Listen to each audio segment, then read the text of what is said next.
Come on in, fam.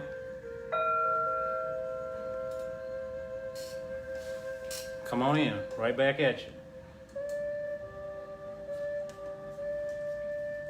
Doors open, you know that. Come on in and get comfortable. Come on in and get comfortable. Doesn't matter standing, sitting, whatever. Welcome back. First of all, I wanted to thank each and every one of you for, hey, Belinda, what's going on? Yeah, I may have a little background noise, big trucks coming by. But anyway, you know, I like to keep it real, and that's actually what this video is based on today. Because a lot of people, family, let me actually let this truck pass by. Come on in, family, good to see you. But a lot of people, my dear sister, are stressed out right now. And, you know, it's natural for us to have a certain level of stress because it makes us a little stronger, right? But being overstressed for a long period of time becomes chronic. You know, it becomes chronic everything. You know, all the different chronic diseases, right? Dis-ease. But anyway, a lot of people are very, very stressed right now. And I like to get down to the very root of it all, down to the essence of it. Because, first of all, we have to look ourselves in the mirror and ask ourselves, we got to keep it real. We got to ask ourselves, who are we? And we got to be real with ourselves. Look in the mirror. I'm talking about if you're feeling stressed. And then you got to keep it real. Or why are you feeling stressed? What is it that's making you feel stressed? And this is nothing that you have to be like all public with. This is you keeping it real with yourself. That's where it starts at. Nobody else. No. Nobody outside of yourself. Come on in, family. Keeping it real with ourselves. Check this out. Stick around for a minute, family. Hey, what's up? So keeping it real with ourselves. So just being in society, no matter where you are, I'm sure that your lifestyle is pretty typical to the universal lifestyle. Most people, they have a small family or a large family. It may be just you and a pet, or you and a spouse or a loved one or whatever, right? You may have some children, right? But you have all types of roles, duties, and obligations coming under your character, under your persona, under your, what I like to say, your egos. Because these are things, when I say ego, I'm not saying good or bad. Our ego is just our self-identification, how we perceive ourselves, or how we think other people perceive ourselves as to who we are. Your role as a whatever you do for work, you know, your role as a spouse, your role as a parent, your role as a teacher, your role as a friend, your role as a sister, your role as a this, your role as a that, and always switching faces. Keep it real with yourself, right? I'm sure that there's some hats being changed. You talk to your friends differently from how you talk to other people. You talk to your husband or your wife differently. You share more intimately with certain people than you share with others. People do it, right? You even have different types of conversations with people because based on whatever you guys have in common, right? But I say all of that simply to say this, family. Don't let all of these roles, these duties, these obligations, these personas, because persona, if you look up the word persona, the root of it, it has a root, and it's derived from, actually, it means mask. So it's wearing different masks, different faces. Persona. They said that we're people. You're a person. Well, I say that I'm a percentage. Look at the word person. I'm a percentage of the sun. And yes, I do have different roles and obligations. We all do. But we want to take those roles and duties and obligations on with a sense of gratitude. We want to come from the heart. But we got to start with ourselves, so we have to be kind to ourselves. And how do we be kind to ourselves? We got to keep it real. What are we working on? Because nobody on this planet is perfect. I mean, we are perfect, but you get what I'm saying. What can we do as individuals? And notice I said we because I'm included. Because it's about raising our level of consciousness, our level of awareness, family. What's up, Rob? It's about raising our level of awareness, our level of consciousness. And I'll tell you what taught me that, family, is my Tai Chi practice. As I do more meditation and I'm able to actually be more in tune with myself as I do the movement, I get more and more understanding out of the movement. So I'm able to perceive the information just a little bit more deeper, not only here on a cognitive level, but I'm also able to embody it more because I'm doing this motion. So I'm living this motion, the movement. That's part of Tai Chi.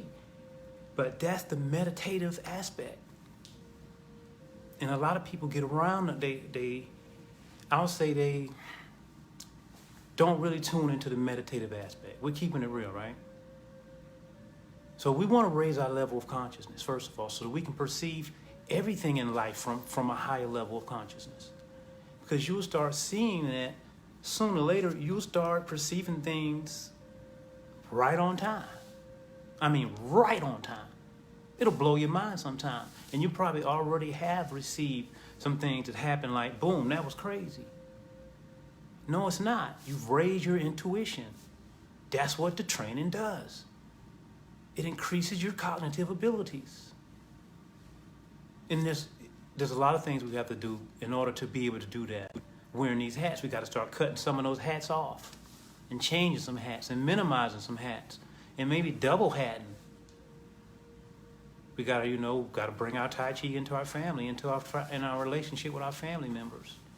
Engaging people the right way at the right time. Push hands teaches us that. So if I see my wife is not having a good day, I'm not going to go to her and take her all of my issues at that moment. Of course not. Simply doesn't make sense. We call that martial communication inside of your family. How do you use your listening skills, your perception skills to perceive information from your children if they had a bad day or if they're being bullied? Because you've cleared your level of consciousness and you're able to tune in more now. And you tune into the finest little minute details even inside of your own family. It's not all about fighting. It's about not fighting. That's what it's all about. And the more we learn how to not fight, the more we live in harmony on this planet, family. But I tell you what, this planet is not to be a place that we live in harmony as a totality.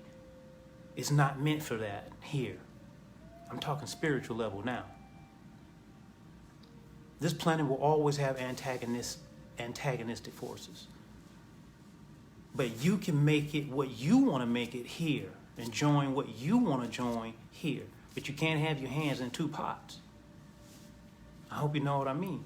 So you got to have your practice. It can't just be all intellectualized. We're talking about changing our life, family. We're talking about increasing our life force energy. The way that I was taught is that we increase our life force energy while we're here. It shouldn't be going downward. And by that, I'm talking about our spiritual energy. And upon physical death, this flesh, when it goes back to the soil to be whatever, recycled, I have acquired enough energy to take flight to the next level, to give my spirit some energy so that it can take flight out of this atmosphere. I don't want to come back here. Eventually, everybody wants to get out of here. So why would I want to come back here? I understand that if I don't finish my mission, because I have a mission,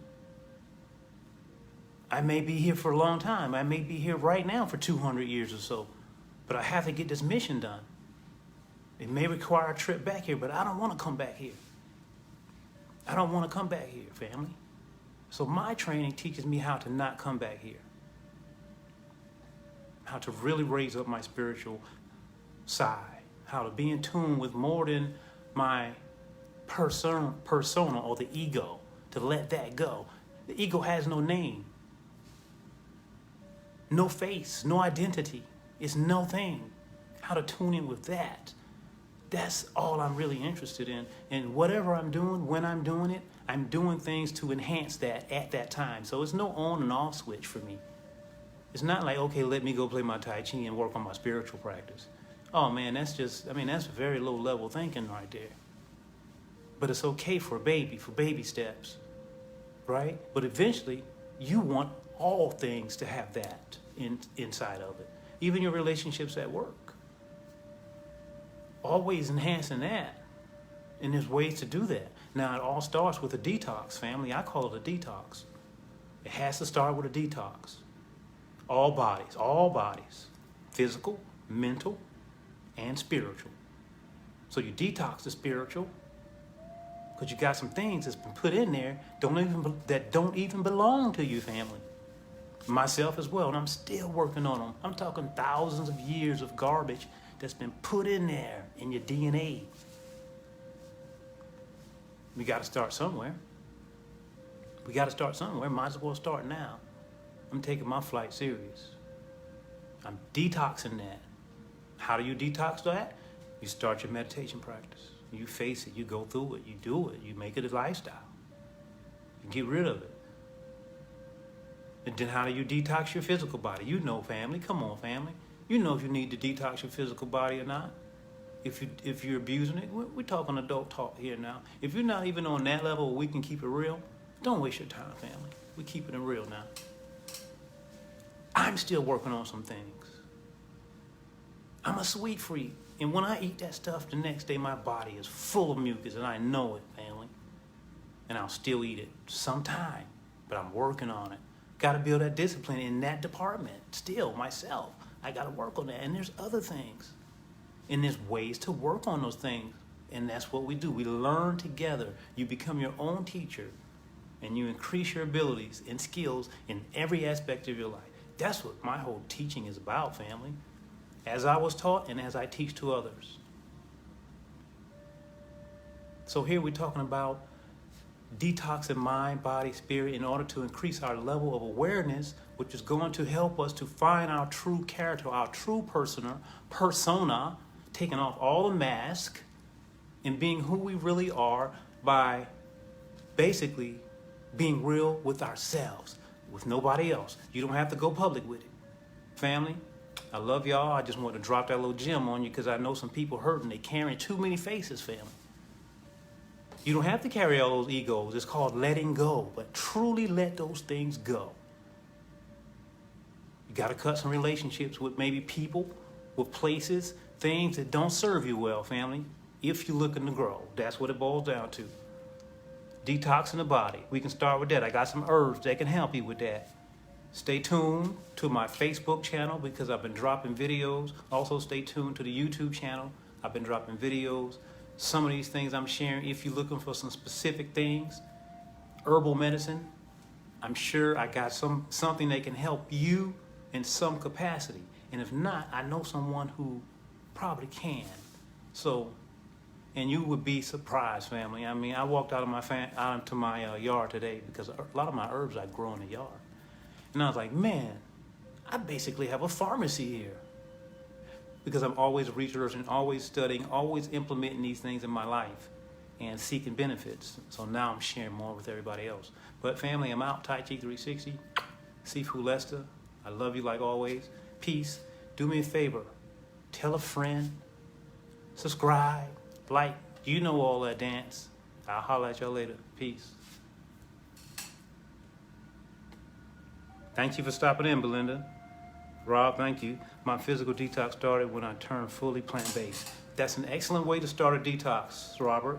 Excellent way to start a detox, and I recommend it to everyone. Plant-based diet will help you detox your body tremendously, and then you can start wearing deodorant. We'll talk about that next time. Because when you eat all kinds of stuff, your body stinks.